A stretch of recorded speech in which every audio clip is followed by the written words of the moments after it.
Today on Physically Spiritual, I'm going to expose 3 lies. When we uncover the truth these lies distort, we'll understand 3 essentials to growth and healing. Welcome to Physically Spiritual. I've been amazed by how much growing physically healthier has changed my spiritual life. I am captivated with discovering the truth about my body and how it relates to my relationship with God. Physically Spiritual is my attempt to harmonize and share what I have discovered. I'm your host, Andrew Reinhart. Before we get started today, I just wanted to address the current state of the world. We're in the midst of the COVID pandemic. As you notice, my hair has grown plenty long as the salons have been closed. I just hope you all have been healthy and safe throughout this time. I also just wanted to note that we took some time off from recording as this pandemic was going on, just to stay safe and socially distanced. And we're actually now using a new piece of recording equipment. So we're recording kind of live. And as we do that, I'm going to make some mistakes. So expect those. We're just going to recover. We're going to make sure it's natural and fun and light. So stick with me and know it's going to be a little different. But on the other side, what's going to be great is we're going to be able to do weekly releases now. So you can expect every week, once a week, you'll be getting new episodes from all your favorite shows here at AWAKEN Catholic. So where have we been? On my first 3 episodes of Physically Spiritual, we talked about 3 foundational ideas. And really what these 3 ideas have done have calibrated our mind and our hearts to a Catholic worldview. We've talked about the body and the soul. We've talked about faith and reason. And we've talked about creation and evolution. So now as we go into other topics, I want you to hold on to these 3 ideas and understand that everything we talk about has to be undergirded by this worldview. We have to hold in mind that we are a person who's a body and soul that's one thing, intimately joined together. We also have to see that there's no contradiction between faith and reason, that we use what we discover from science and what we discover in Revelation as we grow closer to the Lord. And also that when we are discovering the natural world, that we can understand that there's a process of evolution that's taken place. And this doesn't contradict our faith, nor does it contradict the idea that God's the creator. So we're going to make a turn now and talk about a little bit more practical questions. Today, like I said, we're going to be talking about these 3 lies. And from these, we're going to get 3 essentials to growth, 3 mindsets that we can hold along with this Catholic worldview we've established. And then from here, we're going to go and talk about healing and growth. So that's what we have in store.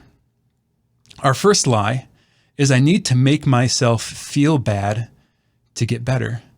I know in my life, when I've struggled with something, I've fallen into this mistake.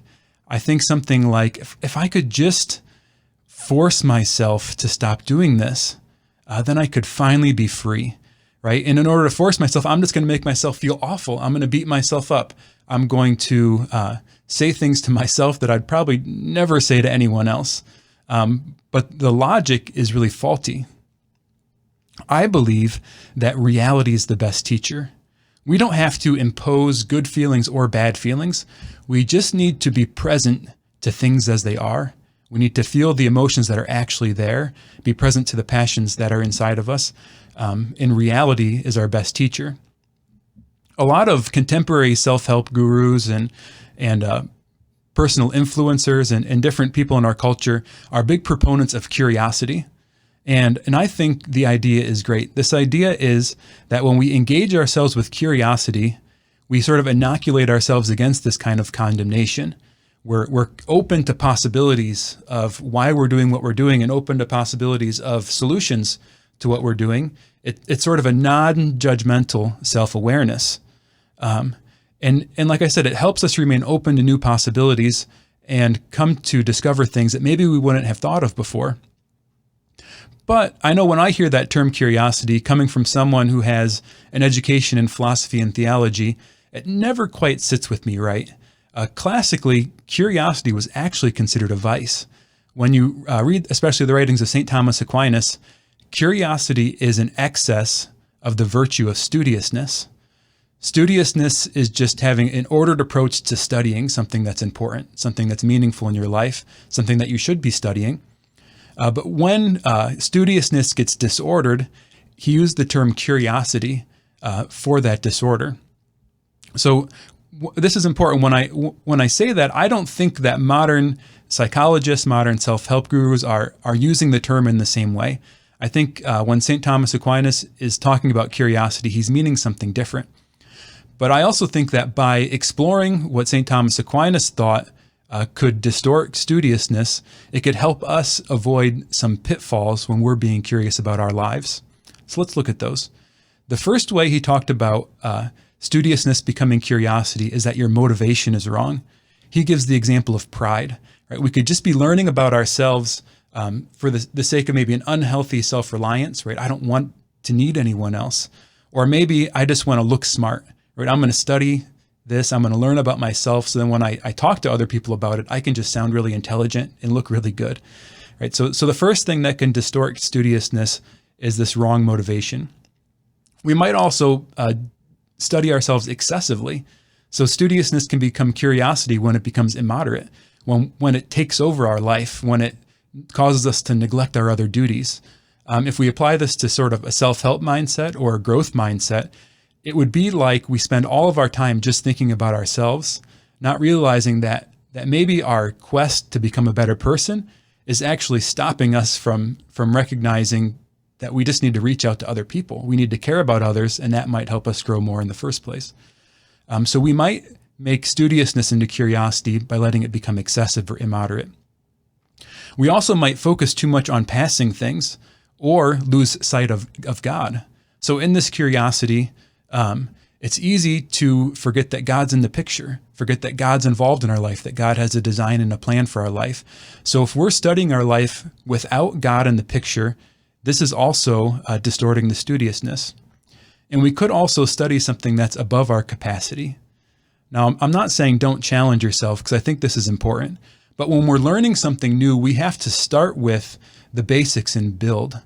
So if we just jump into, let's say, an advanced text about astrophysics, but we don't know the basics of physics or astronomy, how the terminology is used, then that text can actually lead us to misunderstand the universe, right? Because we don't know the particular ways the vocabulary is being used, and we could really easily misunderstand the point the author is trying to make. And this is especially dangerous when we're then trying to teach other people, right? Because then we could spread this misunderstanding. So when we're learning about a topic, we should start with the basics and then build our knowledge of that topic. So these are a few different ways that studiousness can become this vice of curiosity. I think a great term we could use that both holds all the positive meaning that people in contemporary culture use for curiosity and also keeps in mind these distortions that we can experience in what was classically considered a vice of curiosity is the word wonder. We can hold ourselves with the sense of wonder. I think wonder has an openness to possibility, an openness to the divine. In a sense, we can think of wonder as an ordered and healthy self-curiosity. So we can wonder about why we do what we do, right? What are the different causes that push us into the behavior we want to change? But we can also wonder about possibilities of growth, how we can change, what we could do to get better.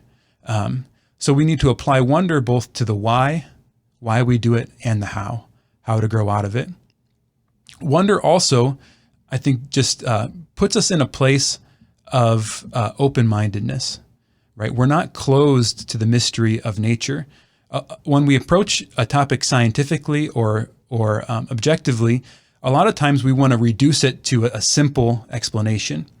So when we're approaching God's creation, we want to stay open to the broad range of possibilities, that we're never going to completely exhaust anything, that we can always learn more about everything. And wonder keeps our mind open to this endless possibility. And we're one of those endless possibilities too.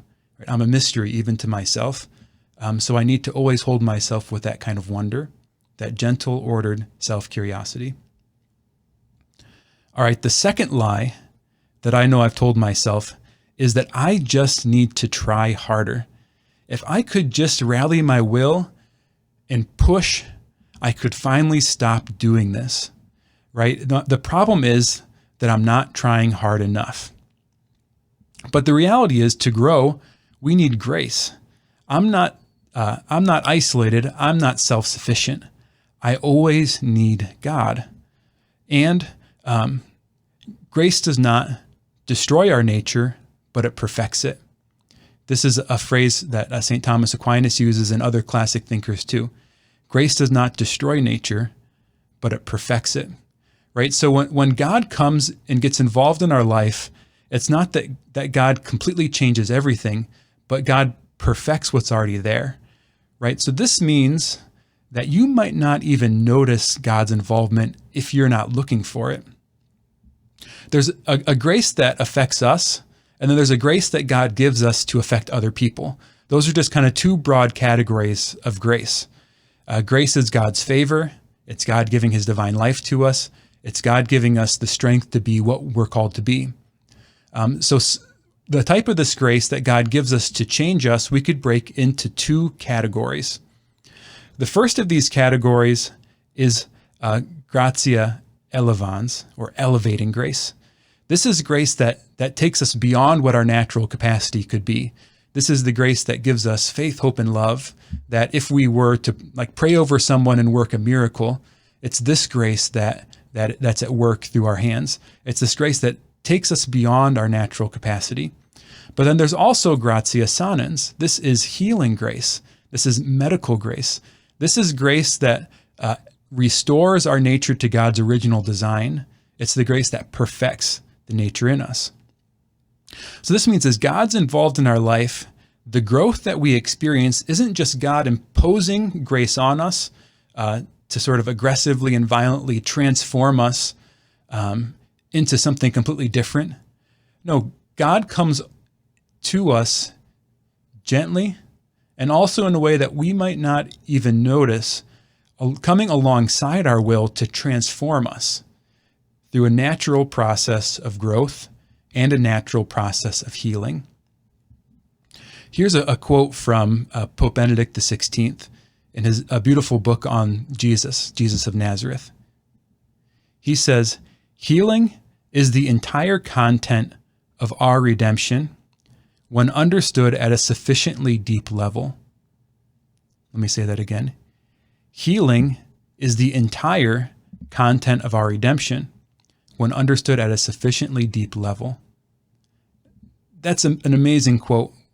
The healing is the entire content of our redemption. Right? This process of being redeemed, of being formed in God's image and likeness, of receiving grace, of growing in faith, hope, and love, of growing in virtue, this is a healing process. Right? God is perfecting our nature. He's undoing what's broken in us slowly. So you might pray for God to change you, right? Like, Lord, take this bad habit away, or Lord, help me to overcome this. And then the next day you fall into it again. Well, does that mean that God abandoned you, that God didn't answer your prayer? Well, it might mean that God didn't give you that gratia elevans, right? God didn't give you that grace that took you beyond your natural capacity. But that doesn't mean that God's not there. Remember, God comes alongside our wills with this kind of healing grace, with this medical grace. And that means that it works in us through a process of God initiating maybe an insight or giving us an inspiration to talk to someone new, or maybe go to a doctor or a counselor to read a book. And then as we grow in knowledge, then that unlocks for us a new possibility, and God might then come alongside our will and give us the strength to do what we've learned. And then through that, then we're in a new place, and God might move us to a new place to talk to someone else or read the next book, or to join a support group or something like that. So this healing grace comes alongside our life in a very subtle way like that. Like I said, if we're not looking for it, we might miss it. But just because God doesn't answer your prayer in the way you expect, it doesn't mean he's abandoned you. It means he wants you to come alongside him with this process of healing. Or maybe you're putting up a barrier in the way from him working. But the Lord is going to answer your prayers, maybe just not in the way you expect. This quote that I shared with you, that healing is the entire content of our redemption when understood at a sufficiently deep level, this is really going to be the guide for our next 3 sessions. We're going to talk about what healing is. We're going to talk about God's original design. To understand his design is to know where we're headed. And then finally, we're also going to talk about the brokenness, the sin, the wounds.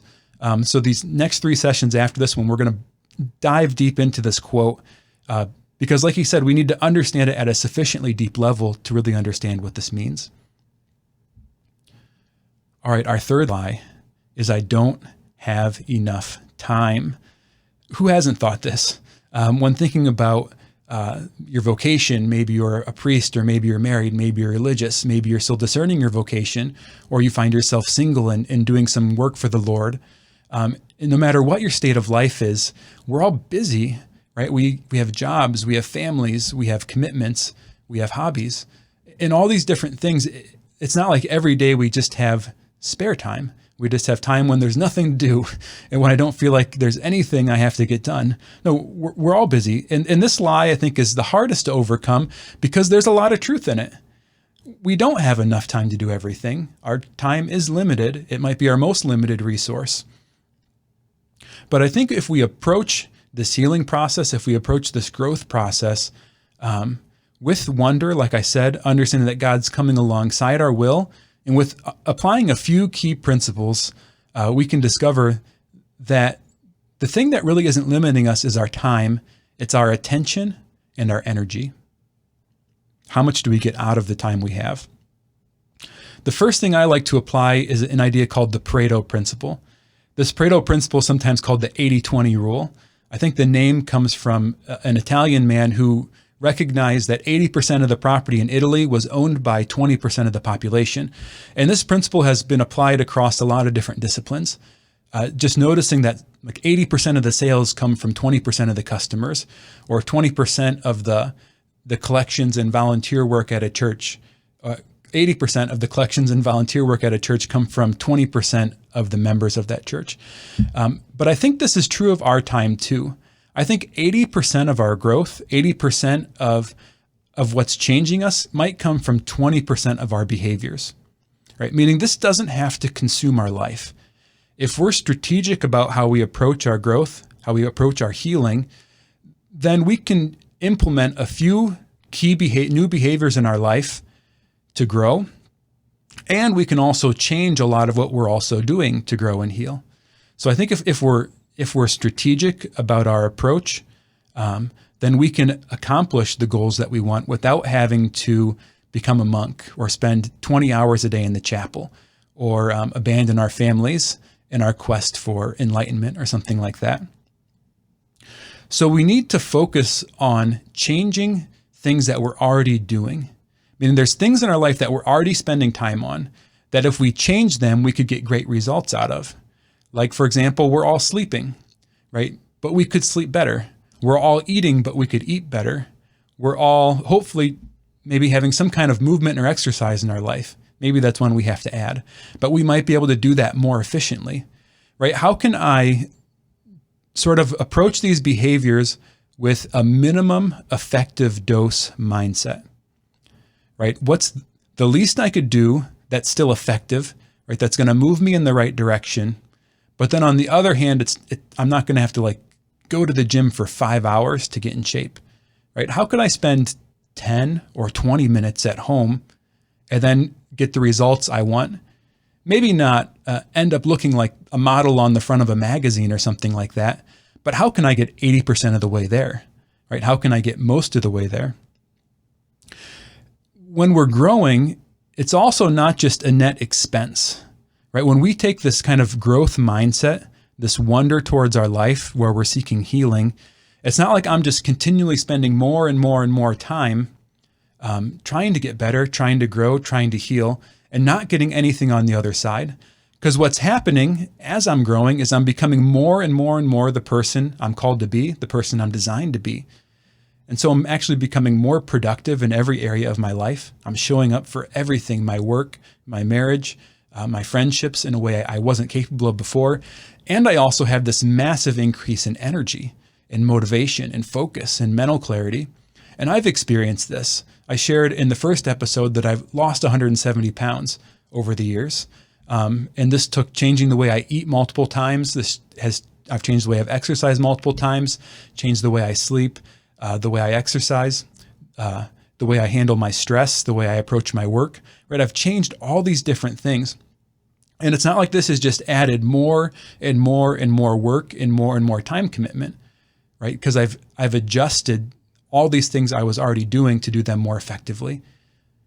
But then also, on the other hand, what I'm getting is a tremendous increase of energy. We used to just know, my wife and I, that when I had dinner, my day was done, right? When I ate dinner, I got so tired afterwards that I couldn't do anything. So there were times where we literally ate a later dinner and did something before so that we could do something together, like take a walk. But my body was so unhealthy that I couldn't even eat in a way that gave me energy, right? I had to take a rest after eating. So as I've gotten healthier, now eating gives me energy. So after dinner, I can read a book, I can take a walk, I can play a game. I don't just have to sit on the couch and become a zombie, right? So in every area of our life, as we're healing, we're going to experience this growth of energy, this life. And through it all, it's not just a net negative. We're not just spending and spending and spending and spending in self-improvement, but by being strategic and investing in the minimum effective dose, investing in the 20% that's going to get us 80% of the results, what we can then experience is this increase of energy and focus throughout our whole life, so that we can be the parent we always wanted to be the employee we always wanted to be. All right, let's recap. Our first lie: I need to make myself feel bad to grow. No, reality is the best teacher. We just need to remain open and present and attuned to what's actually there, whether it makes us feel good or bad, and then have a sense of wonder, this open-minded, studious curiosity about ourselves. The second lie: I just need to try harder.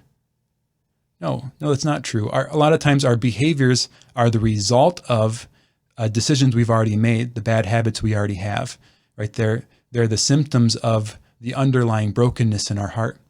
So a lot of times it's not just about trying harder. We need to heal to become the person that we're called to be. And in this healing, we shouldn't just expect God to jump in and supernaturally change everything immediately. No, he's going to bring us along a process, a healing and growth process where he's there, he's inspiring us, he's strengthening us. But we are able to do what we want to do because we've become the kind of person who can do those things, who is healed, and those behaviors come out and flow out of that place of integration of wholeness. And then the final lie is I don't have enough time. There's a lot of truth in that lie. We don't have enough time to do everything we want to do.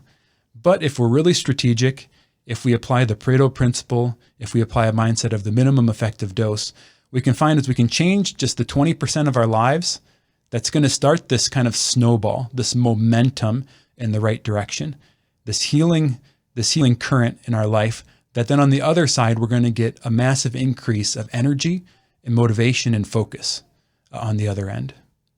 Thanks for watching this episode of Physically Spiritual. If you're watching the show on YouTube, make sure to press the like button, subscribe to the Awaken Catholic YouTube channel, and turn on the bell notifications so that you can find out when new episodes are released. Also, it's super helpful if you could leave a review for the podcast on iTunes or your podcast player. At Awaken Catholic, we're dedicated to bringing people to truth through beauty. This show and all the shows here on Awaken Catholic are only possible because of people like you. You can become a part of what makes this all possible by making a tax-deductible donation for as little as the price of a cup of coffee a week. To join the Awaken Nation, visit awakencatholic.org/join.